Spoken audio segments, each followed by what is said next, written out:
मैत्रिणींनो, आज मी बनवणार आहे कोळंबीचा रस्सा.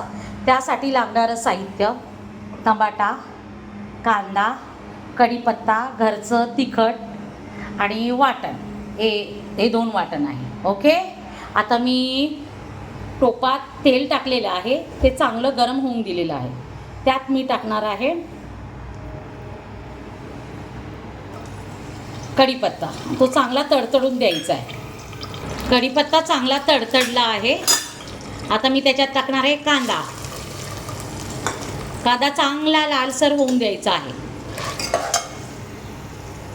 तुम्ही बघू शकता कांदा एकदम लाल झालेला आहे. आता मी टाकणार आहे टमाटा. टमाटा 2 मिनटं फक्त त्याच्यात एकत्र झाला पाहिजे. ओके. टमाटा मस्त एकजीव झालेला आहे, तुम्ही बघू शकता. आता मी त्याच्यात टाकणार आहे हे मसाले: घरचा मसाला, मीठ, हळद. मसाल्याला तेल सुटलेलं आहे, तुम्ही बघू शकता. आणि कमी गॅसवर करायचं आहे. ओके.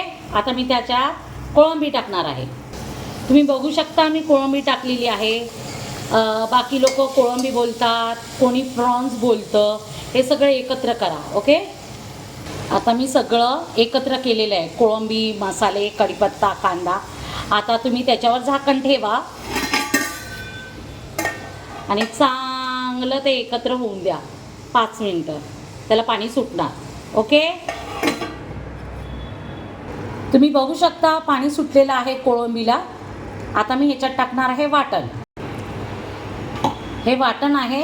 याच्यात कांदा, लसूण, अख्खा गरम मसाला, कोथिंबीर, अद्रक आणि लसूण हे आहे. हे चांगलं परतून वगैरे मी दाखवलेलं आहे पहिल्या ह्याच्या व्हिडिओमध्ये, तुम्ही बघू शकता. आता हे सगळं एकत्र करा. आता हे चांगलं एकत्र झालेलं आहे. आता ह्याला पुन्हा हे उकळी येऊन द्या थोडीशी. नंतर मी ह्याच्यात पाणी टाकणार आहे. तुम्हाला हवं तेवढं पाणी टाका, मी नंतर दाखवते. ओके. तुम्ही बघू शकता उकळी आलेली आहे. आता मी त्याच्यात पाणी टाकणार. तुम्हाला हवं तेवढं पाणी टाका. ओके.